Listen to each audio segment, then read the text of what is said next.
Table of contents. Other open media pamphlet series titles. Open media books. Title page. Apocalypse Now. Rogue States. Rogue States, the narrow construction. More on the debate. Appendix, on the 50th anniversary of the Universal Declaration of Human Rights. Activist Resources. Apocalypse Now. By Edward W. Said. First published in Arabic in Al-Hayat, London. And in English in Al-Aram Weekly, Cairo. It would be a mistake, I think, to reduce what is happening between Iraq and the United States simply to an assertion of Arab will and sovereignty versus American imperialism, which undoubtedly plays a central role in all this. However misguided, Saddam Hussein's cleverness is not that he is splitting America from its allies, which he has not really succeeded in doing for any practical purpose, but that he is exploiting the astonishing clumsiness and failures of U.S. foreign policy. Very few people, least of all Saddam himself, can be fooled into believing him to be the innocent victim of American bullying. Most of what is happening to his unfortunate people who are undergoing the most dreadful and unacknowledged suffering is due in considerable degree to his callous cynicism first of all, his indefensible and ruinous invasion of Kuwait, his persecution of the Kurds, his cruel egoism and pompous self-regard which persists in aggrandizing himself and his regime at exorbitant and, in my opinion, totally unwarranted cost. It is impossible for him to plead the case for national security and sovereignty given his abysmal disregard of it in the case of Kuwait and Iran. Be that as it may, U.S. vindictiveness, whose sources I shall look at in a moment, has exacerbated the situation by imposing a regime of sanctions which, as Sandy Berger, the American National Security Advisor has proudly said, is unprecedented for its severity in the whole of world history. It is believed that 567,000 Iraqi civilians have died since the Gulf War, mostly as a result of disease, malnutrition, and deplorably poor medical care. Agriculture and industry are at a total standstill. This is unconscionable, of course, and for this the brazen inhumanity of American policymakers is also very largely to blame. But we must not forget that Saddam is feeding that inhumanity quite deliberately in order to dramatize the opposition between the United States and the rest of the Arab world, having provoked a crisis with the United States, or the United Nations dominated by the United States. He at first dramatized the unfairness of the sanctions. But by continuing it, the issue has changed and has become his non-compliance, and the terrible effects of the sanctions have been marginalized. Still the underlying causes of an Arab/U.S. crisis remain. A careful analysis of that crisis is imperative. The United States has always opposed any sign of Arab nationalism or independence, partly for its own imperial reasons and partly because its unconditional support for Israel requires it to do so. Since the L-973 war, and despite the brief oil embargo, Arab policy up to and including the peace process has tried to circumvent or mitigate that hostility by appealing to the United States for help, by good behavior, by willingness to make peace with Israel. Yet mere compliance with the wishes of the United States can produce nothing except occasional words of American approbation for leaders who appear moderate. Arab policy was never backed up with coordination, or collective pressure, or fully agreed upon goals. Instead, each leader tried to make separate arrangements both with the United States and with Israel, none of which produced very much except escalating demands and a constant refusal by the United States to exert any meaningful pressure on Israel. The more extreme Israeli policy becomes, the more likely the United States has been to support it. And the less respect it has for the large mass of Arab peoples whose future and well-being are mortgaged to illusory hopes embodied, for instance, in the Oslo Accords. Moreover, a deep gulf separates Arab culture and civilization from the United States, and in the absence of any collective Arab information and cultural policy, the notion of an Arab people with traditions, cultures, and identities of their own is simply inadmissible in the United States. Arabs are dehumanized, they are seen as violent irrational terrorists always on the lookout for murder and bombing outrages. The only Arabs worth doing business with for the United States are compliant leaders, businessmen, and military people whose arms purchases, the highest per capita in the world, are helping the American economy keep afloat.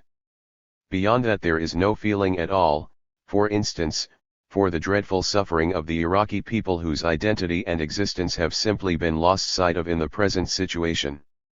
This morbid, obsessional fear and hatred of the Arabs has been a constant theme in U.S. foreign policy since World War II. In some way also, anything positive about the Arabs is seen in the United States as a threat to Israel. In this respect pro-Israeli American Jews, traditional Orientalists, and military hawks have played a devastating role. Moral opprobrium is heaped on Arab states as it is on no others. Turkey, for example, has been conducting a campaign against the Kurds for several years, yet nothing is heard about this in the United States. Israel occupies territory illegally for 30 years, it violates the Geneva Conventions at will, conducts invasions, terrorist attacks and assassinations against Arabs, and still, the United States vetoes every sanction against it in the United Nations. Syria, Sudan, Libya, Iraq are classified as rogue states. Sanctions against them are far harsher than against any other countries in the history of U.S. foreign policy. And still the United States expects that its own foreign policy agenda ought to prevail, example the woefully misguided Doha Economic Summit, despite its hostility to the collective Arab agenda. In the case of Iraq a number of further extenuations make the United States even more repressive. Burning in the collective American unconscious is a puritanical zeal decreeing the sternest possible attitude towards anyone deemed to be an unregenerate sinner. This clearly guided American policy towards the Native American Indians, who were first demonized, then portrayed as wasteful savages, then exterminated, their tiny remnant confined to reservations and concentration camps. This almost religious anger fuels a judgmental attitude that has no place at all in international politics, but for the United States it is a central tenet of its worldwide behavior. Second, punishment is conceived in apocalyptic terms. During the Vietnam War a leading general advocated and almost achieved the goal of bombing the enemy into the Stone Age. The same view prevailed during the Gulf War in 199L. Sinners are meant to be condemned terminally, with the utmost cruelty regardless of whether or not they suffer the cruelest agonies. The notion of justified punishment for Iraq is now uppermost in the minds of most American consumers of news, and with that goes an almost orgiastic delight in the power used to confront Iraq in the Gulf. Pictures of immense U.S. warships steaming virtuously away punctuate breathless news bulletins about Saddam's defiance, and the impending crisis. President Clinton announces that he is thinking not about the Gulf but about the 21st century. How can we tolerate Iraq's threat to use biological warfare? Even though this is unmentioned, it is clear from the United Nations Special Committee, UNSCOM, reports that he neither has the missile capacity, nor the chemical arms, nor the nuclear arsenal, nor in fact the anthrax bombs that he is alleged to be brandishing. Forgotten in all this is that the United States has all the terror weapons known to humankind, is the only country to have used a nuclear bomb on civilians, and as recently as 7 years ago dropped 66,000 tons of bombs on Iraq. As the only country involved in this crisis that has never had to fight a war on its own soil, it is easy for the United States and its mostly brainwashed citizens to speak in apocalyptic terms. A report out of Australia on Sunday, November 6 suggests that Israel and the United States are thinking about a neutron bomb on Baghdad. Unfortunately, the dictates of raw power are very severe and, for a weak state like Iraq, overwhelming. Certainly U.S. misuse of the sanctions to strip Iraq of everything, including any possibility for security, is monstrously sadistic. The so-called UN 661 committee created to oversee the sanctions is composed of 15 member states, including the United States, each of which has a veto. Every time Iraq passes this committee a request to sell oil for medicines, trucks, meat, etc., any member of the committee can block these requests by saying that a given item may have military purposes, tires, for example, or ambulances. In addition, the United States and its clients, e.g., the unpleasant and racist Richard Butler, who says openly that Arabs have a different notion of truth than the rest of the world, have made it clear that even if Iraq is completely reduced militarily to the point where it is no longer a threat to its neighbors, which is now the case, the real goal of the sanctions is to topple Saddam Hussein's government. According to the American government, very little that Iraq can do short of Saddam's resignation or death will produce a lifting of sanctions. Finally, we should not for a moment forget that quite apart from its foreign policy interest, Iraq has now become a domestic American issue whose repercussions on issues unrelated to oil or the Gulf are very important. Bill Clinton's personal crises, the campaign funding scandals, an impending trial for sexual harassment, his various legislative and domestic failures require him to look strong, determined, and presidential somewhere else, and where but in the Gulf against Iraq has he so ready made a foreign devil to set off his blue-eyed strength to full advantage. Moreover, the increase in military expenditure for new investments in electronic smart weaponry, more sophisticated aircraft, mobile forces for the worldwide projection of American power are perfectly suited for display and use in the Gulf, where the likelihood of visible casualties, actually suffering Iraqi civilians, is extremely small, and where the new military technology can be put through its paces most attractively. For reasons that need restating here, the media is particularly happy to go along with the government in bringing home to domestic customers the wonderful excitement of American self-righteousness, the proud flag-waving, the feel-good sense that we are facing down a monstrous dictator. Far from analysis and calm reflection, the media exists mainly to derive its mission from the government, not to produce a corrective or any dissent. The media, in short, is an extension of the war against Iraq. The saddest aspect of the whole thing is that Iraqi civilians seem condemned to additional suffering and protracted agony. Neither their government nor that of the United States is inclined to ease the daily pressure on them, and the probability that only they will pay for the crisis is extremely high. At least, and it isn't very much, there seems to be no enthusiasm among Arab governments for American military action, but beyond that there is no coordinated Arab position, not even on the extremely grave humanitarian question. It is unfortunate that, according to the news, there is rising popular support for Saddam in the Arab world, as if the old lessons of defiance without real power have still not been learned. Undoubtedly the United States has manipulated the United Nations to its own ends, a rather shameful exercise given at the same time that the Congress once again struck down a motion to pay $1 billion in arrears to the World Organization. The major priority for Arabs, Europeans, Muslims, and Americans is to push to the fore the issue of sanctions and the terrible suffering imposed on innocent Iraqi civilians. Taking the case to the International Court in The Hague strikes me as a perfectly viable possibility, but what is needed is a concerted will on behalf of Arabs who have suffered the U.S. egregious blows for too long without an adequate response. Rogue States. By Noam Chomsky. First published in Z Magazine, April 1998. The concept of rogue state plays a preeminent role today in policy planning and analysis.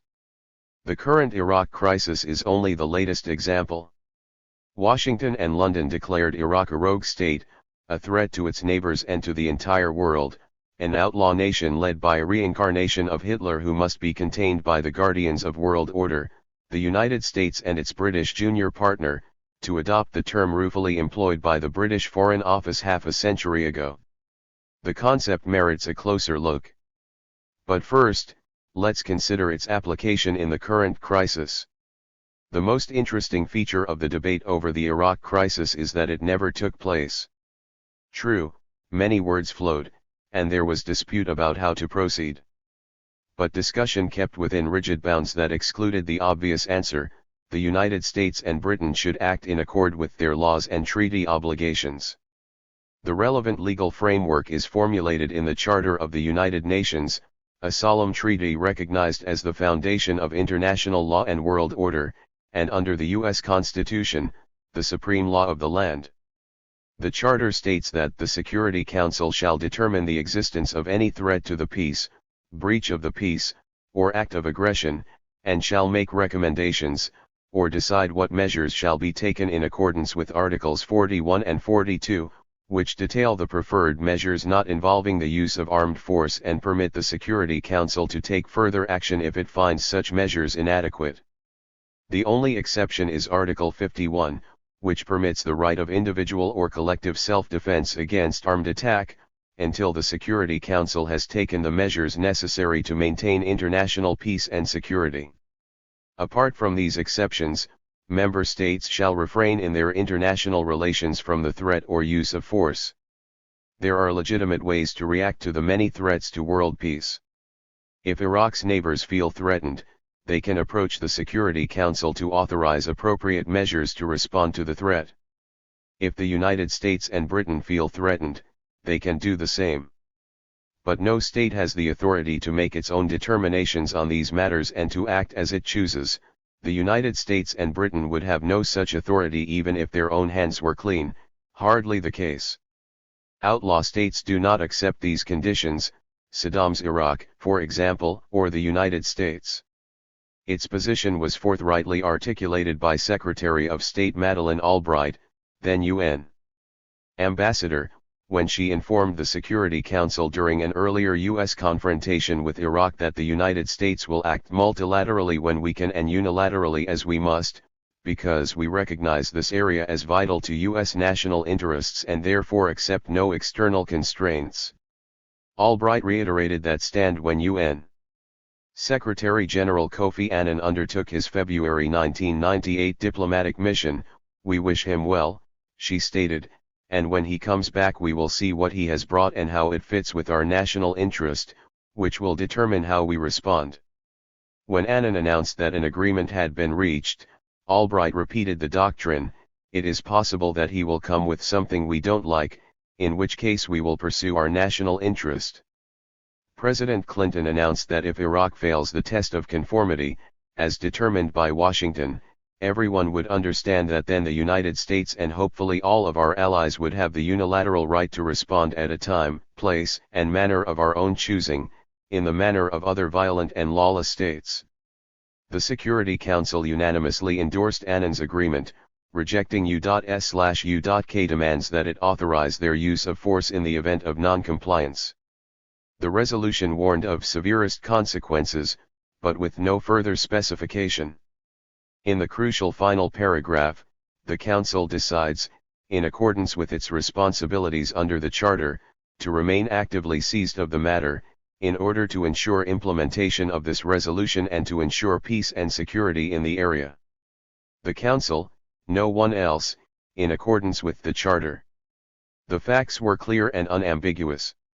Headlines read, "An automatic strike isn't endorsed," Wall Street Journal, U.N. Rebuffs U.S. on threat to Iraq if it breaks pact, New York Times, etc. Britain's UN ambassador privately assured his colleagues on the Council that the resolution does not grant the United States and Britain an automatic trigger to launch strikes against Iraq if it impedes UN searches. It has to be the Security Council who determines when to use armed force, the ambassador of Costa Rica declared, expressing the position of the Security Council. Washington's reaction was different. U.S. Ambassador Bill Richardson asserted that the agreement did not preclude the unilateral use of force and that the United States retains its legal right to attack Baghdad at will. State Department spokesperson James Rubin dismissed the wording of the resolution as not as relevant as the kind of private discussions that we've had. "I am not saying that we don't care about that resolution, but we've made clear that we don't see the need to return to the Security Council if there is a violation of the agreement." The President stated that the resolution provides authority to act if the United States is dissatisfied with Iraqi compliance. His press secretary made clear that that means military action. U.S. insists it retains right to punish Iraq, the New York Times headline read, accurately. The United States has the unilateral right to use force at will, period. Some felt that even this stand strayed too close to our solemn obligations under international and domestic law. Senate Majority Leader Trent Lott denounced the administration for having subcontracted its foreign policy to others to the UN Security Council. Senator John McCain warned that the United States may be subordinating its power to the United Nations, an obligation only for law-abiding states. Senator John Kerry added that it would be legitimate for the United States to invade Iraq outright if Saddam remains obdurate and in violation of the United Nations resolutions, and in a position of threat to the world community, whether the Security Council so determines or not. Such unilateral U.S. action would be within the framework of international law, as Kerry conceives it. A liberal dove who reached national prominence as an opponent of the Vietnam War, Kerry explained that his current stand was consistent with his earlier views. Vietnam taught him that the force should be used only if the objective is achievable and it meets the needs of your country. Saddam's invasion of Kuwait was therefore wrong for only one reason: it was not achievable, as matters turned out. At the liberal dovish end of the spectrum, Annan's agreement was welcomed, but within the narrow framework that barred the central issues. In a typical reaction, the Boston Globe stated that had Saddam not backed down, the United States would not only have been justified in attacking Iraq, it would have been irresponsible not to, with no further questions asked. The editors also called for a universal consensus of opprobrium against weapons of mass destruction as the best chance the world has of keeping perverted science from inflicting hitherto unimagined harm. A sensible proposal. One can think of easy ways to start, without the threat of force, but these are not what are intended. Political analyst William Pfaff deplored Washington's unwillingness to consult theological or philosophical opinion, the views of Thomas Aquinas and Renaissance theologian Francisco Suarez as a part of the analytical community in the United States and Britain had done during the 1950s and 1960s, seeking guidance from philosophy and theology. But not the foundations of contemporary international and domestic law, which are explicit, though irrelevant to the intellectual culture. Another liberal analyst urged the United States to face the fact that if its incomparable power is really being exercised for mankind's sake, mankind demands some say in its use, which would not be permitted by the Constitution, the Congress, nor television Sunday pundits, and the other nations of the world have not assigned Washington the right to decide when, where, and how their interests should be served. Ronald Steele. The Constitution does happen to provide such mechanisms, namely, by declaring valid treaties the supreme law of the land, particularly the most fundamental of them, the UN Charter. It further authorizes Congress to define and punish offenses against the law of nations, undergirded by the Charter in the contemporary era. It is, furthermore, a bit of an understatement to say that other nations have not assigned Washington the right. They have forcefully denied it that right, following the, at least rhetorical, lead of Washington, which largely crafted the Charter. Reference to Iraq's violation of UN resolutions was regularly taken to imply that the two warrior states have the right to use force unilaterally, taking the role of world policemen an insult to the police, who in principle are supposed to enforce the law, not tear it to shreds. There was criticism of Washington's arrogance of power, and the like, not quite the proper terms for a self-designated violent outlaw state. One might contrive a tortured legal argument to support U.S/U.K claims, though no one really tried. Step 1 would be that Iraq has violated UN Resolution 687 of April 3, 1991, which declares a ceasefire upon official notification by Iraq that it accepts the provisions that are spelled out: destruction of weapons, inspection, etc. This is probably the longest and most detailed Security Council resolution on record, but it mentions no enforcement mechanism. Step 2 of the argument, then, would be that Iraq's non-compliance re-invokes Resolution 678, November 29, 1990. That resolution authorizes member states to use all necessary means to uphold and implement Resolution 660, August 2, 1990, which calls on Iraq to withdraw at once from Kuwait and for Iraq and Kuwait to begin immediately intensive negotiations for the resolution of their differences, recommending the framework of the Arab League. Resolution 678 also invokes all subsequent relevant resolutions, listing them, 662, 664, these are relevant in that they refer to the occupation of Kuwait and Iraqi actions relating to it.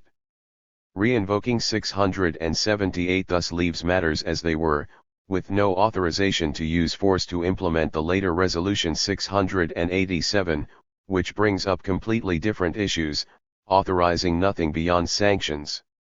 There is no need to debate the matter.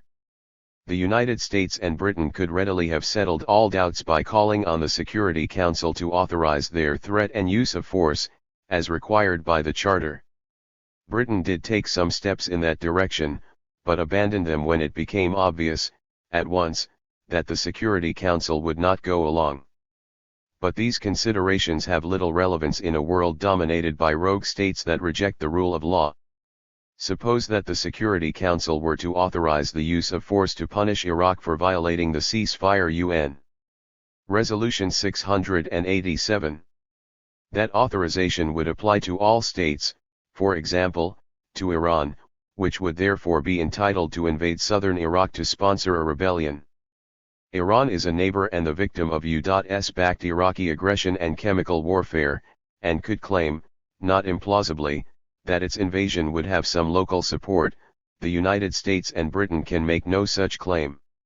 Such Iranian actions, if imaginable, would never be tolerated, but would be far less outrageous than the plans of the self-appointed enforcers.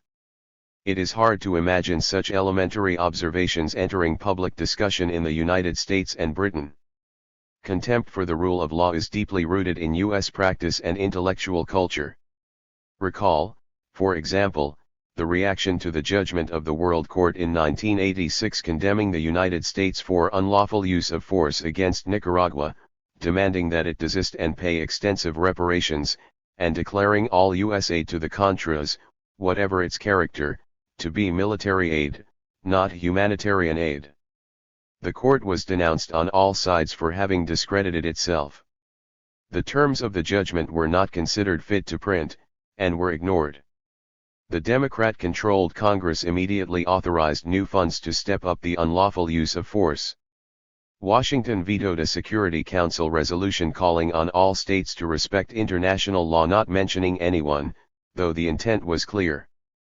When the General Assembly passed a similar resolution, the United States voted against it, effectively vetoing it, joined only by Israel and El Salvador. The following year, only the automatic Israeli vote could be garnered. Little of this received mention in the media or journals of opinion, let alone what it signifies. Secretary of State George Shultz meanwhile explained, April 14, 1986, that negotiations are a euphemism for capitulation if the shadow of power is not cast across the bargaining table. He condemned those who advocate utopian, legalistic means like outside mediation, the United Nations, and the World Court, while ignoring the power element of the equation, sentiments not without precedent in modern history. The open contempt for Article 51 is particularly revealing. It was demonstrated with remarkable clarity immediately after the 1954 Geneva Accords on a peaceful settlement for Indochina, regarded as a disaster by Washington, which moved at once to undermine them. The National Security Council secretly decreed that even in the case of local communist subversion or rebellion not constituting armed attack, the United States would consider the use of military force, including an attack on China if it is determined to be the source of the subversion. NSC 5429/2, my emphasis. The wording, repeated verbatim annually in planning documents, was chosen so as to make explicit the U.S. right to violate Article 51. The same document called for remilitarizing Japan, converting Thailand into the focal point of U.S. covert and psychological operations in Southeast Asia, undertaking covert operations on a large and effective scale throughout Indochina, and in general, acting forcefully to undermine the Accords and the UN Charter. This critically important document was grossly falsified by the Pentagon Papers historians, and has largely disappeared from history. The United States proceeded to define aggression to include political warfare, or subversion, by someone else, that is, what Adlai Stevenson called internal aggression, while defending J.F.K.'s escalation to a full-scale attack against South Vietnam. When the United States bombed Libyan cities in 1986, the official justification was self-defense against future attack. New York Times legal specialist Anthony Lewis praised the administration for relying on a legal argument that violence in this case is justified as an act of self-defense, under this creative interpretation of Article 51 of the Charter, which would have embarrassed a literate high school student. The U.S. invasion of Panama was defended in the Security Council by Ambassador Thomas Pickering by appeal to Article 51, which, he declared, provides for the use of armed force to defend a country, to defend our interests and our people, and entitles the United States to invade Panama to prevent its territory from being used as a base for smuggling drugs into the United States. Educated opinion nodded sagely in assent. In June 1993, Clinton ordered a missile attack on Iraq, killing civilians and greatly cheering the president, congressional doves, and the press, who found the attack appropriate, reasonable, and necessary. Commentators were particularly impressed by Ambassador Albright's appeal to Article 51. The bombing, she explained, was in self-defense against armed attack, namely, an alleged attempt to assassinate former President Bush 2 months earlier, an appeal that would have scarcely risen to the level of absurdity even if the United States had been able to demonstrate Iraqi involvement. Administration officials, speaking anonymously, informed the press that the judgment of Iraq's guilt was based on circumstantial evidence and analysis rather than ironclad intelligence, the New York Times reported, dismissing the matter.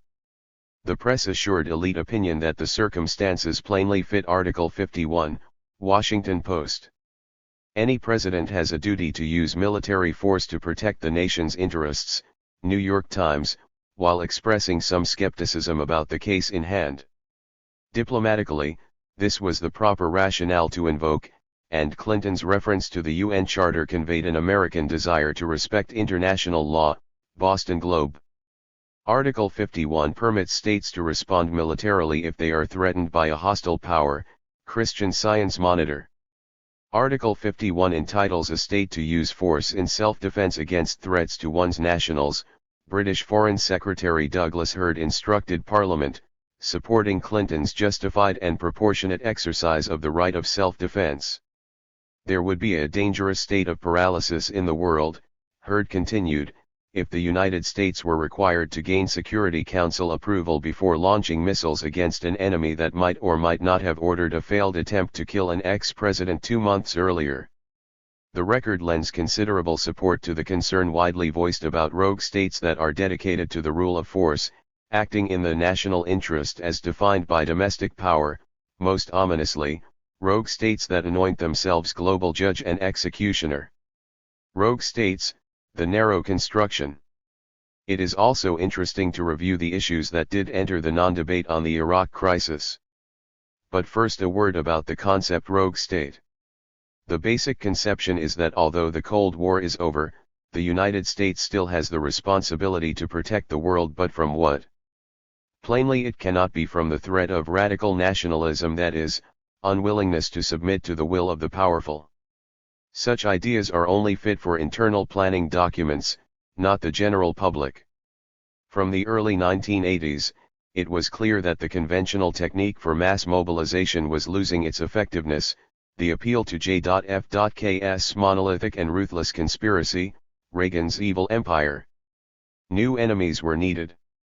At home, fear of crime, particularly drugs, was stimulated by a variety of factors that have little or nothing to do with crime itself, the National Criminal Justice Commission concluded, including media practices and the role of government and private industry in stoking citizen fear, exploiting latent racial tension for political purposes, with racial bias in enforcement and sentencing that is devastating black communities, creating a racial abyss and putting the nation at risk of a social catastrophe. The results have been described by criminologists as the American Gulag, the new American Apartheid, with African Americans now a majority of prisoners for the first time in U.S. history, imprisoned at well over 7 times the rate of whites, completely out of the range of arrest rates, which themselves target blacks far out of proportion to drug use or trafficking. Abroad, the threats were to be international terrorism, Hispanic narco-traffickers, and most serious of all, rogue states. A secret 1995 study of the Strategic Command, which is responsible for the strategic nuclear arsenal, outlines the basic thinking. Released through the Freedom of Information Act, the study, Essentials of Post-Cold War Deterrence, shows how the United States shifted its deterrence strategy from the defunct Soviet Union to so-called rogue states such as Iraq, Libya, Cuba, and North Korea, AP reports. The study advocates that the United States exploit its nuclear arsenal to portray itself as irrational and vindictive if its vital interests are attacked. That should be a part of the national persona we project to all adversaries, particularly the rogue states. It hurts to portray ourselves as too fully rational and cool-headed, let alone committed to such silliness as international law and treaty obligations. The fact that some elements of the U.S. government may appear to be potentially out of control can be beneficial to creating and reinforcing fears and doubts within the minds of an adversary's decision-makers. The report resurrects Nixon's madman theory: our enemies should recognize that we are crazed and unpredictable, with extraordinary destructive force at our command, so they will bend to our will in fear. The concept was apparently devised in Israel in the 1950s by the governing Labour Party, whose leaders preached in favor of acts of madness. Prime Minister Moshe Sharett records in his diary, warning that we will go crazy, nishtagia, if crossed, a secret weapon aimed in part against the United States, not considered sufficiently reliable at the time. In the hands of the world's sole superpower, which regards itself as an outlaw state and is subject to few constraints from elites within, that stance poses no small problem for the world. Libya was a favorite choice as rogue state from the earliest days of the Reagan administration. Vulnerable and defenseless, it is a perfect punching bag when needed. For example, in 1986, when the first bombing in history orchestrated for prime-time TV was used by the great communicators' speechwriters to muster support for Washington's terrorist forces attacking Nicaragua, on grounds that the arch-terrorist Gaddafi has sent $400 million and an arsenal of weapons and advisors into Nicaragua to bring his war home to the United States, which was then exercising its right of self-defense against the armed attack of the Nicaraguan rogue state. Immediately after the Berlin Wall fell, ending any resort to the Soviet threat, the Bush administration submitted its annual call to Congress for a huge Pentagon budget. It explained that in a new era, we foresee that our military power will remain an essential underpinning of the global balance, but, the more likely demands for the use of our military forces may not involve the Soviet Union and may be in the Third World, where new capabilities and approaches may be required, as when President Reagan directed American naval and air forces to return to Libya in 1986 to bombard civilian urban targets, guided by the goal of contributing to an international environment of peace, freedom, and progress within which our democracy and other free nations can flourish. The primary threat we face is the growing technological sophistication of the Third World. We must therefore strengthen the defense industrial base. A high-tech industry creating incentives to invest in new facilities and equipment as well as in research and development. And we must maintain intervention forces, particularly those targeting the Middle East, where the threats to our interests that have required direct military engagement could not be laid at the Kremlin's door contrary to endless fabrication, now put to rest. As had occasionally been recognized in earlier years, sometimes in secret, the threat is now conceded officially to be indigenous to the region, the radical nationalism that has always been a primary concern, not only in the Middle East. At the time, the threats to our interests could not be laid at Iraq's door either. Saddam was then a favored friend and trading partner. His status changed only a few months later, when he misinterpreted U.S. willingness to allow him to modify the border with Kuwait by force as authorization to take the country over, or from the perspective of the Bush administration, to duplicate what the United States had just done in Panama. At a high-level meeting immediately after Saddam's invasion of Kuwait, President Bush articulated the basic problem: my worry about the Saudis is that they're going to bug out at the last minute and accept a puppet regime in Kuwait. Chair of the Joint Chiefs Colin Powell posed the problem sharply: the next few days Iraq will withdraw, putting his puppet in, and everyone in the Arab world will be happy. Historical parallels are never exact, of course. When Washington partially withdrew from Panama after putting its puppet in, there was great anger throughout the hemisphere, including Panama.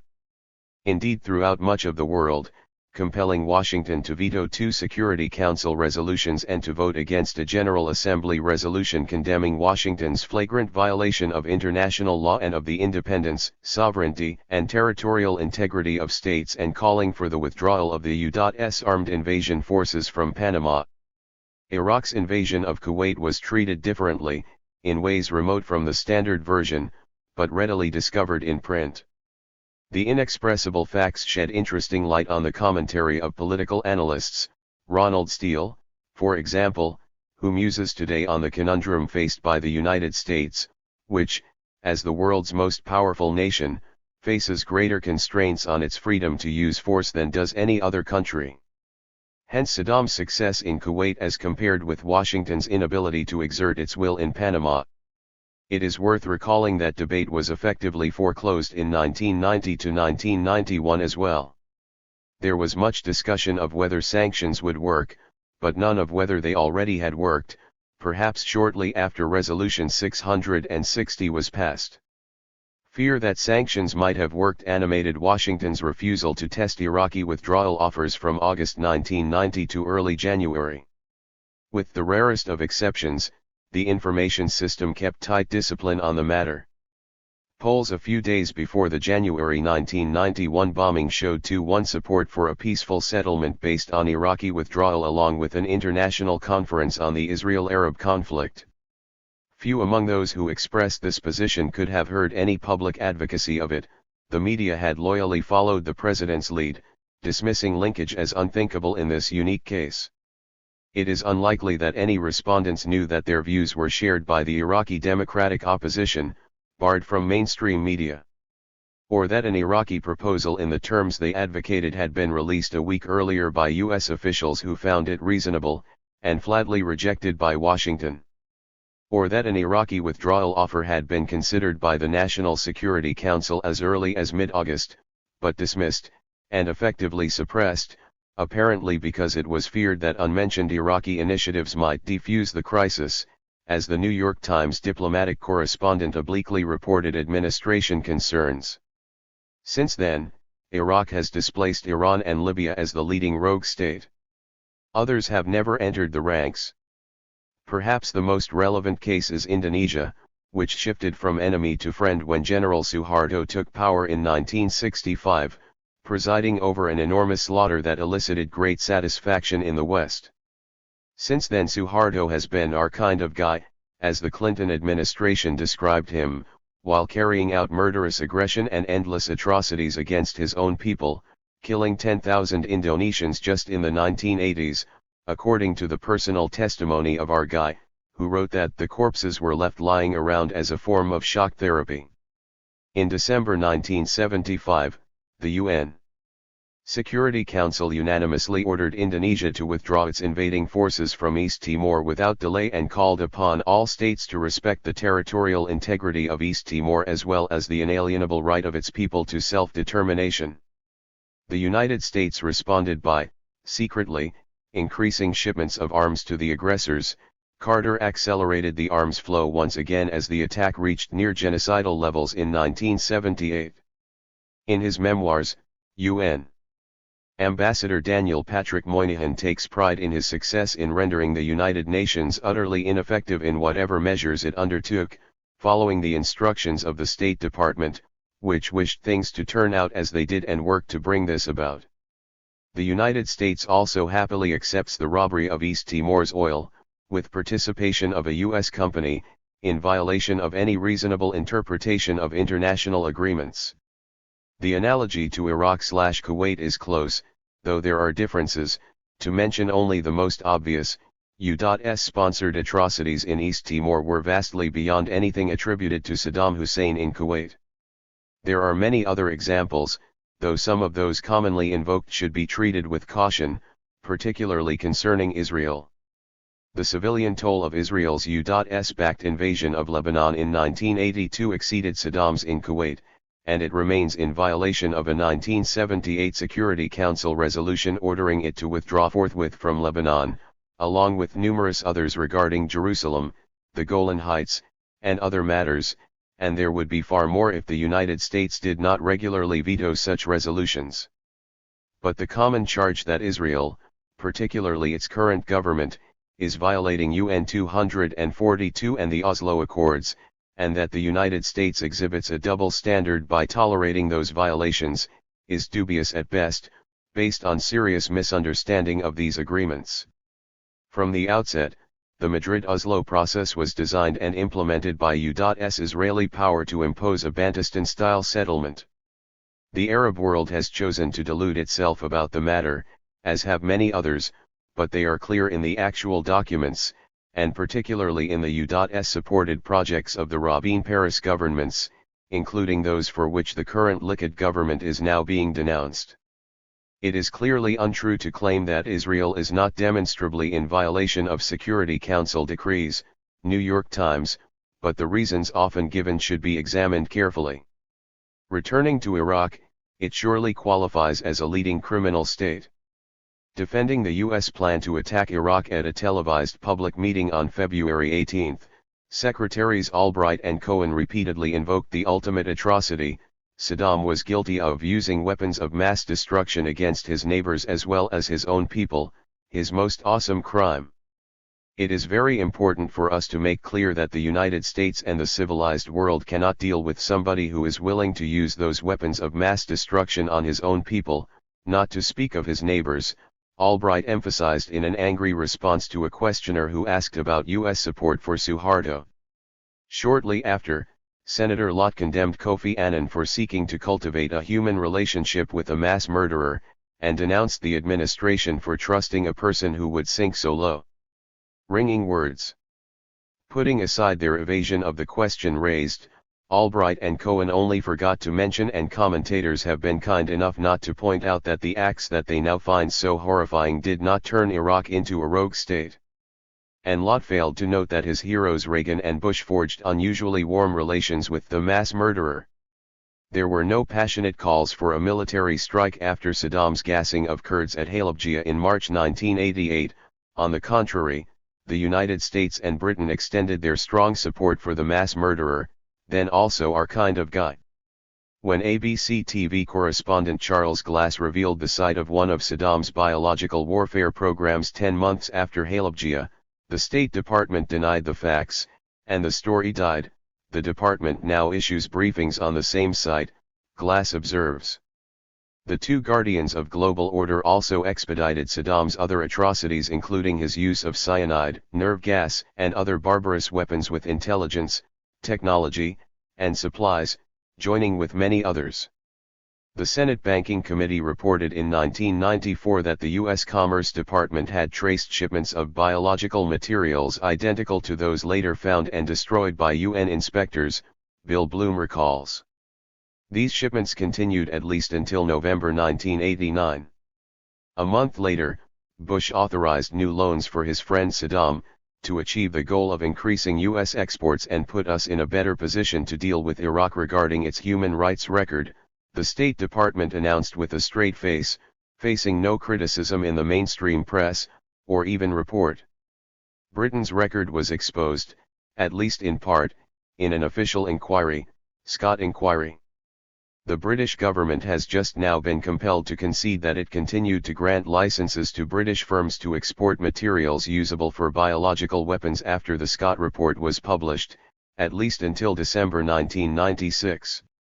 In a February 28 review of Western sales of materials usable for germ warfare and other weapons of mass destruction, The Times mentions one example of U.S. sales in the 1980s, including deadly pathogens, with government approval, some from the Army's Center for Germ Research in Fort Detrick. Just the tip of the iceberg, however. A common current pretense is Saddam's crimes were unknown, so we are now properly shocked at the discovery and must make clear that we civilized folk cannot deal with the perpetrator of such crimes, Albright. The posture is cynical fraud. UN. Reports of 1986 and 1987 condemned Iraq's use of chemical weapons. U.S. Embassy staffers in Turkey interviewed Kurdish survivors of chemical warfare attacks, and the CIA reported them to the State Department. Human rights groups reported the atrocities at Halabja and elsewhere at once. Secretary of State George Shultz conceded that the United States had evidence on the matter. An investigative team sent by the Senate Foreign Relations Committee in 1988 found overwhelming evidence of extensive use of chemical weapons against civilians, charging that Western acquiescence in Iraqi use of such weapons against Iran had emboldened Saddam to believe correctly that he could use them against his own people with impunity, actually against Kurds, hardly the people of this tribal-based thug. The chair of the committee, Claiborne Pell, introduced the Prevention of Genocide Act of 1988, denouncing silence while people are gassed as complicity, much as when the world was silent as Hitler began a campaign that culminated in the near extermination of Europe's Jews, and warning that we cannot be silent to genocide again. The Reagan administration strongly opposed sanctions and insisted that the matter be silenced, while extending its support for the mass murderer. In the Arab world, the Kuwait press was amongst the most enthusiastic of the Arab media in supporting Baghdad's crusade against the Kurds, journalist Adel Darwish reports. In January 1991, while the war drums were beating, the International Commission of Jurists observed to the UN Human Rights Commission that after having perpetrated the most flagrant abuses on its own population without a word of reproach from the UN, Iraq must have concluded it could do whatever it pleased. United Nations in this context means the United States and Britain, primarily. That truth must be buried along with international law and other utopian distractions. An unkind commentator might remark that recent U.S/U.K toleration for poison gas and chemical warfare is not too surprising. The British used chemical weapons in their 1919 intervention in North Russia against the Bolsheviks, with great success according to the British command. As Secretary of State at the War Office in 1919, Winston Churchill was enthusiastic about the prospects of using poisoned gas against uncivilized tribes Kurds and Afghans and authorized the RAF Middle East Command to use chemical weapons against recalcitrant Arabs as experiment, dismissing objections by the India office as unreasonable and deploring the squeamishness about the use of gas. We cannot in any circumstances acquiesce in the non-utilization of any weapons which are available. To procure a speedy termination of the disorder which prevails on the frontier, he explained, chemical weapons are merely the application of Western science to modern warfare. The Kennedy administration pioneered the massive use of chemical weapons against civilians as it launched its attack against South Vietnam in 1961 to 1962. There has been much rightful concern about the effects on U.S. soldiers, but not the incomparably worse effects on civilians. In an Israeli mass circulation daily, the respected journalist Amnon Kapeliuk reported on his 1988 visit to Vietnam, where he found that thousands of Vietnamese still die from the effects of American chemical warfare, citing estimates of 250,000 victims in South Vietnam and describing the terrifying scenes in hospitals in the South with children dying of cancer and hideous birth deformities. It was South Vietnam that was targeted for chemical warfare, not the North, where these consequences are not found, he reports. There is also substantial evidence of U.S. use of biological weapons against Cuba, reported as minor news in 1977, and at worst only a small component of continuing U.S. terror. These precedents aside, the United States and Britain are now engaged in a deadly form of biological warfare in Iraq. The destruction of infrastructure and banning of imports to repair it has caused disease, malnutrition, and early death on a huge scale, including 567,000 children by 1995, according to UN investigations. UNICEF reports 4,500 children dying a month in 1996. In a bitter condemnation of the sanctions, January 20, 1998, 54 Catholic bishops quoted the Archbishop of the southern region of Iraq, who reports that epidemics rage, taking away infants and the sick by the thousands while those children who survive disease succumb to malnutrition. The bishop's statement, reported in full in Stanley Heller's journal, The Struggle, received scant mention in the press. The United States and Britain have taken the lead in blocking aid programs, for example, delaying approval for ambulances on the grounds that they could be used to transport troops, barring insecticides to prevent spread of disease and spare parts for sanitation systems. Meanwhile, Western diplomats point out, the US had directly benefited from the humanitarian operation as much, if not more, than the Russians and the French, for example, by purchase of $600 million worth of Iraqi oil, second only to Russia, and sale by U.S. companies of $200 million in humanitarian goods to Iraq. They also report that most of the oil bought by Russian companies ends up in the United States. Washington's support for Saddam reached such an extreme that it was even willing to overlook an Iraqi Air Force attack on the USS Stark, killing 37 of the crew, a privilege otherwise enjoyed only by Israel, in the case of the USS Liberty. It was Washington's decisive support for Saddam, well after the crimes that now so shocked the administration and Congress, that led to Iranian capitulation to Baghdad and Washington, Dilip Hero concludes in his History of the Iran-Iraq War. The two allies had coordinated their military operations against Tehran. The shooting down of an Iranian civilian airliner by the guided missile cruiser Vincennes was the culmination of Washington's diplomatic, military, and economic campaign in support of Saddam, he writes. Saddam was also called upon to perform the usual services of a client state, for example, to train several hundred Libyans sent to Iraq by the United States so they could overthrow the Gaddafi government, former Reagan White House aide Howard Tyker revealed. It was not his massive crimes that elevated Saddam to the rank of Beast of Baghdad. Rather, it was his stepping out of line, much as in the case of the far more minor criminal Noriega, whose major crimes were also committed while he was a U.S. client. In passing, one might note that the destruction of Iran Air 655 in Iranian airspace by the Vincennes may come back to haunt Washington. The circumstances are suspicious, to say the least. In the Navy's official journal, Commander David Carlson wrote that he wondered aloud in disbelief as he observed from his nearby vessel as the Vincennes, then within Iranian territorial waters, shot down what was obviously a civilian airliner in a commercial corridor, perhaps out of a need to prove the viability of Aegis, its high-tech missile system. The commander and key officers were rewarded with medals for their conduct. Marine Corps Colonel, retired, David Evans observes in the same journal in an acid review of the Navy Department cover-up of the affair. President Bush informed the United Nations that one thing is clear, and that is that the Vincennes acted in self-defense, in the midst of a naval attack initiated by Iranian vessels, all lies. Evans points out, though of no significance, given Bush's position that I will never apologize for the United States of America, I don't care what the facts are. A retired Army colonel who attended the official hearings concluded that our Navy is too dangerous to deploy. It is difficult to avoid the thought that the destruction of Pan Am 103 over Lockerbie a few months later was Iranian retaliation, as stated explicitly by Iranian intelligence defector Abul Hassan Mesbahi, also an aide to President Rafsanjani, regarded as a credible and senior Iranian source in Germany and elsewhere, The Guardian reports. A 1991 U.S. intelligence document, National Security Agency, declassified in 1997, draws the same conclusion, alleging that Akbar Mohtashemi, a former Iranian interior minister, transferred $10 million to bomb Pan Am 103 in retaliation for the U.S. shoot-down of the Iranian Airbus, referring to his connections with the Al-Abbas and Abu Nidal terrorist groups.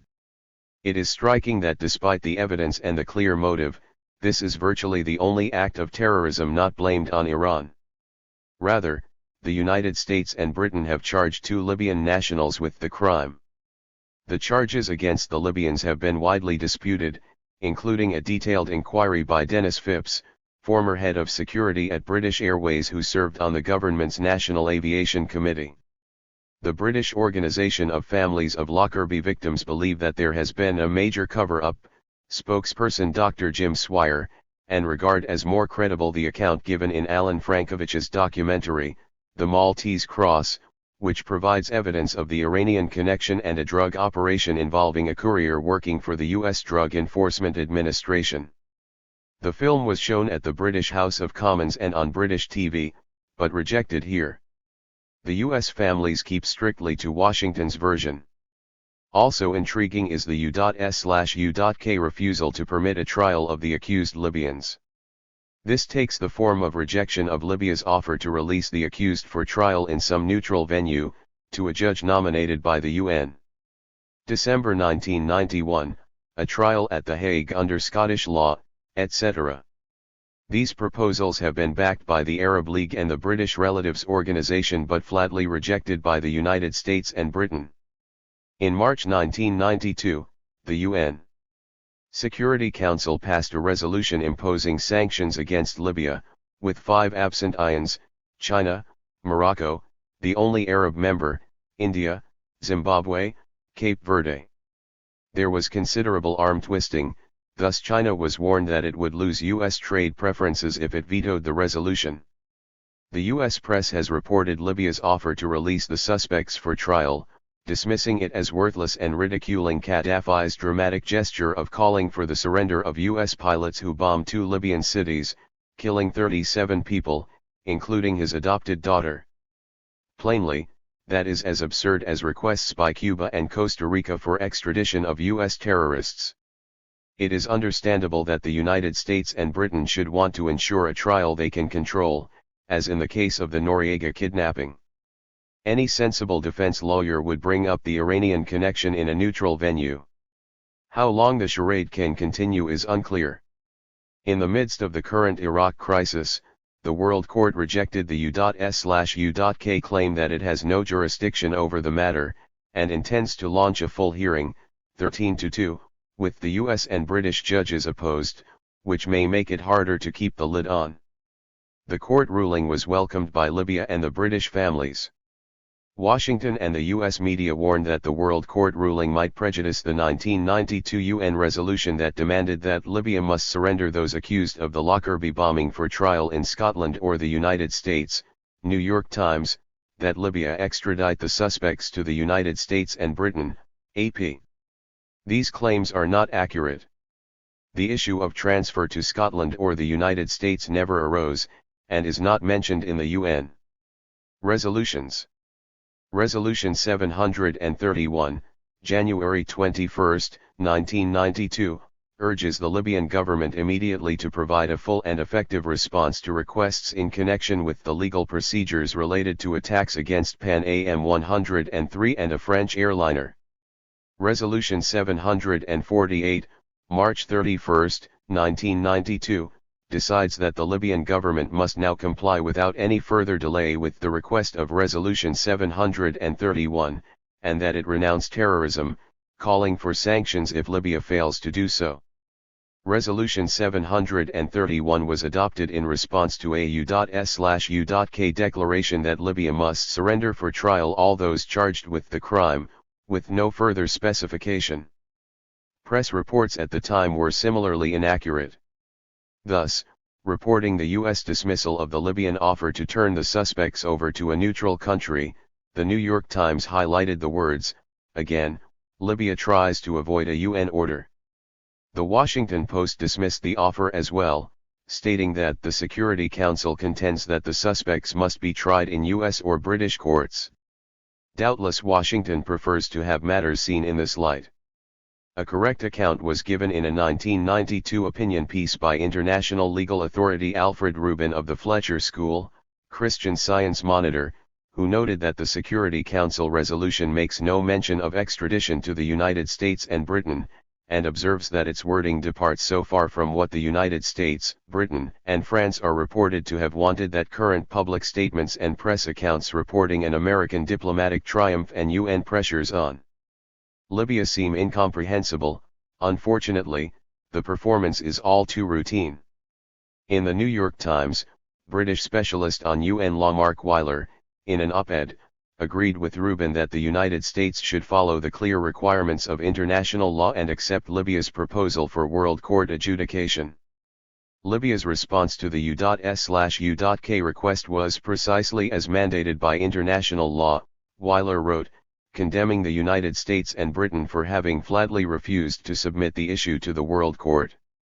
Rubin and Weiler also ask obvious further questions, Suppose that New Zealand had resisted powerful French pressures to compel it to abandon its attempt to extradite the French government terrorists who had bombed the Rainbow Warrior in Auckland Harbour? Or that Iran were to demand that the captain of the Vincennes be extradited? The World Court has now drawn the same conclusion as Rubin and Weiler. The qualifications as rogue state are illuminated further by Washington's reaction to the uprisings in Iraq in March 1991, immediately after the cessation of hostilities.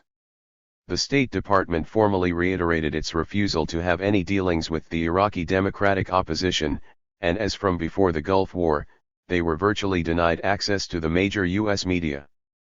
Political meetings with them would not be appropriate for our policy at this time, State Department spokesperson Richard Boucher stated. This time happened to be March 14, 1991, while Saddam was decimating the southern opposition under the eyes of General Schwarzkopf, refusing even to permit rebelling military officers access to captured Iraqi arms. Had it not been for unexpected public reaction, Washington probably would not have extended even tepid support to rebelling Kurds, subjected to the same treatment shortly after. Iraqi opposition leaders got the message.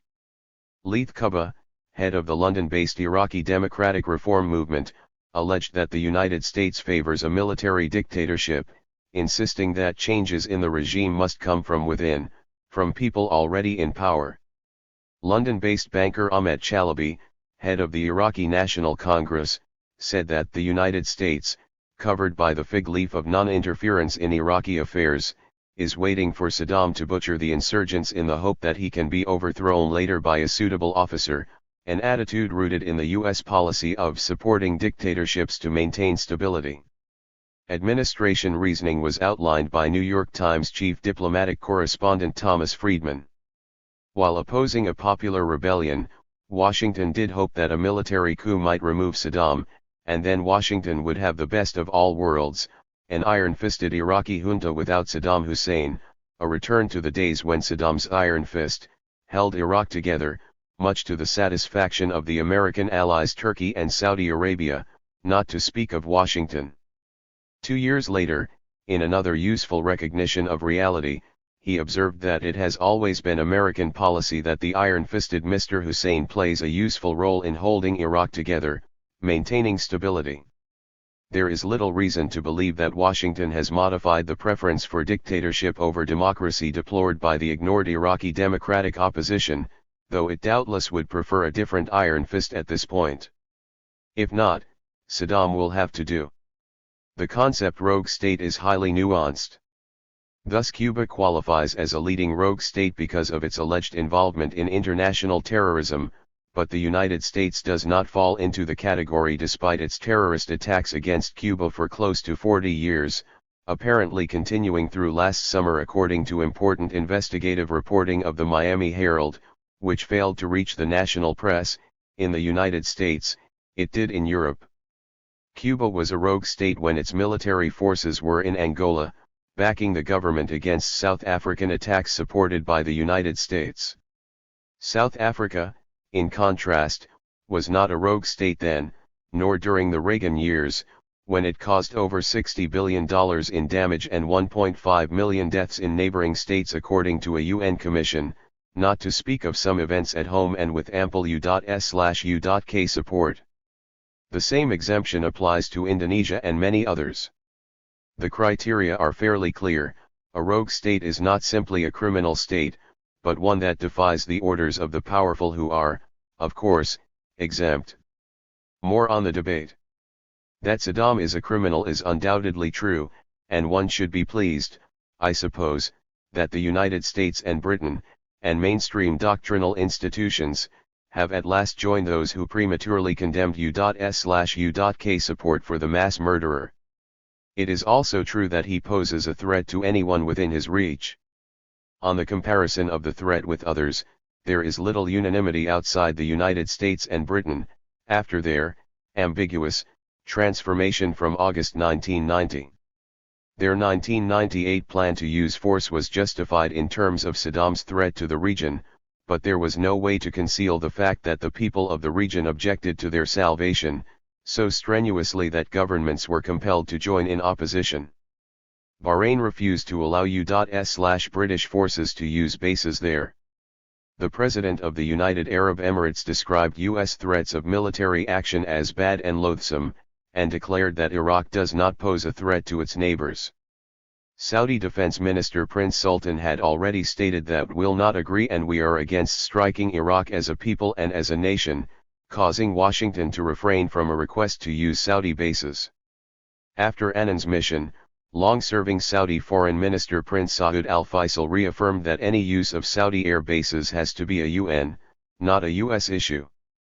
An editorial in Egypt's quasi-official journal, Al-Ahram, described Washington's stand as coercive, aggressive, unwise, and uncaring about the lives of Iraqis, who are unnecessarily subjected to sanctions and humiliation, and denounced the planned US aggression against Iraq. Jordan's parliament condemned any aggression against Iraq's territory and any harm that might come to the Iraqi people. The Jordanian army was forced to seal off the city of Amman after 2 days of pro-Iraq rioting. A political science professor at Kuwait University warned that Saddam has come to represent the voice of the voiceless in the Arab world, expressing popular frustration over the New World Order and Washington's advocacy of Israeli interests. Even in Kuwait, support for the U.S. stance was at best tepid and cynical over U.S. motives, the press recognized. Voices in the streets of the Arab world, from Cairo's teeming slums to the Arabian Peninsula's shiny capitals, have been rising in anger as the American drumbeat of war against Iraq grows louder, Boston Globe correspondent Charles Sennott reported. The Iraqi Democratic opposition was granted a slight exposure in the mainstream, breaking the previous pattern. In a telephone interview with the New York Times, Ahmet Chalabi reiterated the position that had been reported in greater detail in London weeks earlier: without a political plan to remove Saddam's regime, military strikes will be counterproductive, he argued, killing thousands of Iraqis, leaving Saddam perhaps even strengthened along with his weapons of mass destruction and with an excuse to throw out UNSCOM, the UN inspectors, who have in fact destroyed vastly more weapons and production facilities than the 1991 bombing. U.S/U.K plans would be worse than nothing.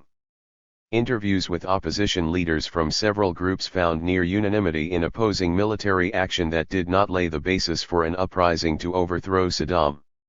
Speaking to a parliamentary committee, Chalabi held that it was morally indefensible to strike Iraq without a strategy for removing Saddam. In London, the opposition also outlined an alternative program: 1. Declare Saddam a war criminal, 2. Recognize a provisional Iraqi government formed by the opposition, 3. Unfreeze hundreds of millions of dollars of Iraqi assets abroad, restrict Saddam's forces by a no-drive zone or extend the no-flight zone to cover the whole country. The United States should help the Iraqi people remove Saddam from power, Chalabi told the Senate Armed Services Committee. Along with other opposition leaders, he rejected assassination, covert U.S. operations or U.S. ground troops, Reuters reported, calling instead for a popular insurgency. Similar proposals have occasionally appeared in the United States. Washington claims to have attempted support for opposition groups, but their own interpretation is different. Chalabi's view, published in England, is much as it was years earlier: everyone says Saddam is boxed in, but it is the Americans and British who are boxed in by their refusal to support the idea of political change. Regional opposition was regarded as a problem to be evaded, not a factor to be taken into account, any more than international law. The same was true of warnings by senior UN and other international relief officials in Iraq that the planned bombing might have a catastrophic effect on people already suffering miserably, and might terminate the humanitarian operations that have brought at least some relief. What matters is to establish that what we say goes, as President Bush triumphantly proclaimed, announcing the New World Order as bombs and missiles were falling in 1991. As Kofi Annan was preparing to go to Baghdad, former Iranian President Rafsanjani, still a pivotal figure in Tehran, was given an audience by the ailing King Fahd in Saudi Arabia, British Middle East correspondent David Gardner reported, in contrast to the treatment experienced by Madeleine Albright on her recent trips to Riyadh seeking support from America's main Gulf ally. As Rafsanjani's 10-day visit ended on March 2, Foreign Minister Prince Saud described it as one more step in the right direction towards improving relations, reiterating that the greatest destabilizing element in the Middle East and the cause of all other problems in the region is Israel's policy towards the Palestinians and U.S. support for it, which might activate popular forces that Saudi Arabia greatly fears, as well as undermining its legitimacy as guardian of Islamic holy places, including the Dome of the Rock in East Jerusalem, now effectively annexed by U.S/Israeli programs as part of their intent to extend Greater Jerusalem virtually to the Jordan Valley, to be retained by Israel. Shortly before, the Arab states had boycotted a U.S.-sponsored economic summit in Qatar that was intended to advance the new Middle East project of Clinton and Paris. Instead, they attended an Islamic conference in Tehran in December, joined even by Iraq. These are tendencies of considerable import, relating to the background concerns that motivate U.S. policy in the region, its insistence, since World War II, on controlling the world's major energy reserves. As many have observed, in the Arab world there is growing fear and resentment of the long-standing Israel-Turkey alliance that was formalized in 1996, now greatly strengthened. For some years, it had been a component of the U.S. strategy of controlling the region with local cops on the beat, as Nixon's defense secretary put the matter. There is apparently a growing appreciation of the Iranian advocacy of regional security arrangements to replace U.S. domination. A related matter is the intensifying conflict over pipelines to bring Central Asian oil to the rich countries, one natural outlet being via Iran. And U.S. energy corporations will not be happy to see foreign rivals now including China and Russia as well gain privileged access to Iraqi oil reserves, second only to Saudi Arabia in scale, or to Iran's natural gas, oil, and other resources. For the present, Clinton planners may well be relieved to have escaped temporarily from the box they had constructed that was leaving them no option but a bombing of Iraq that could have been harmful even to the interests they represent. The respite is temporary. It offers opportunities to citizens of the warrior states to bring about changes of consciousness and commitment that could make a great difference in the not-too-distant future. Appendix. On the 50th anniversary of the Universal Declaration of Human Rights. By Ramsey Clark. The world has never had a good definition of the word liberty, and the American people, just now, are much in want of one. We all declare for liberty, but in using the same word we do not all mean the same thing. So observed Abraham Lincoln at, for him, the darkest moment of the American Civil War. He had just received reports of the massacre of 800 Union soldiers, former slaves whose ancestors were brought from Africa in chains. They were the first such unit to be engaged in combat. Caught and overwhelmed at Ft. Pillow, Tennessee on the Mississippi River by a much larger Confederate cavalry force under Nathan Bedford Forrest, every man was killed. Forrest reported the river ran red for hundreds of yards. After the war, Forrest was a founder of the Ku Klux Klan and engaged in racist violence for 2 decades. 4 years after the Ft. Pillow massacre, in the preamble to the Universal Declaration of Human Rights on December 10, 1948, the UN General Assembly found a common understanding of these rights and freedoms is of the greatest importance, and proclaimed its declaration in order to provide a good definition. The Universal Declaration was dominated by the experience, concerns, interests, and values of a narrow segment of the people of the United Nations, primarily the governments of the rich nations, primarily the United States, England, and France. It emphasized political rights developed over centuries from their histories with little concern for economic, social, and cultural rights. Still, it was and remains an important contribution in the continuing struggle for justice. In the 5th paragraph of its preamble, the Declaration notes the United Nations has affirmed the dignity and worth of the human person and the equal rights of men and women, and have determined to promote social progress and better standards of life in larger freedom. Article 1 provides all human beings are born free and equal in dignity and rights. Article 5 states, no one shall be subjected to torture or to cruel, inhuman, or degrading treatment or punishment. Article 25 declares, 1. Everyone has the right to a standard of living adequate for the health and well-being of himself and of his family, including food, clothing, housing, and medical care. The United States government pays lip service to the Declaration, but its courts have consistently refused to enforce its provisions, reasoning it is not a legally binding treaty, or contract, but only a declaration.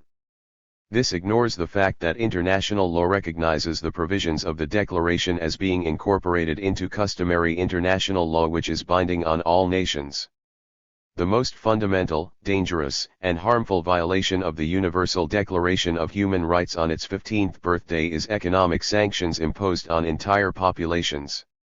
The United States alone blockades 11 million Cubans in the face of the most recent General Assembly resolution approved by 157 nations condemning the blockade, with only the United States and Israel in opposition. The entire population of Cuba and every Cuban has had the right to a standard of living adequate for health and well-being, including food, clothing, housing, and medical care, deliberately violated by the United States blockade. Security Council sanctions against Iraq, which are forced by the United States, have devastated the entire nation, taking the lives of more than 1,500,000 people, mostly infants, children, chronically ill and elderly, and harming millions more by hunger, sickness, and sorrow. The sanctions destroy the dignity and rights of the people of Iraq and are the most extreme form of cruel, inhuman, and degrading treatment, which are prohibited by the Declaration. Despite the cruelest destruction of the most basic human rights and liberties of all the people in Iraq, including rights to medicine, safe drinking water and sufficient food, the United States government, with the major mass media in near-perfect harmony, proclaims itself the world's champion of liberty and human rights. The problem, as Lincoln surely knew, is not merely one of definitions. It is a problem of power, will and accountability. The United States intends to have its way and serve its own interests, with Iraq, Cuba, Libya, Iran, the Sudan, and many other countries, whatever the consequences to the liberties and rights of those who live there. The United States' control over and its concerted action with the mass media enables it to demonize such countries, its victims, for terrorism, threats to world peace and human rights violations at the very time it rains Tomahawk cruise missiles on them and motivates and finances armed insurrections and violence against them.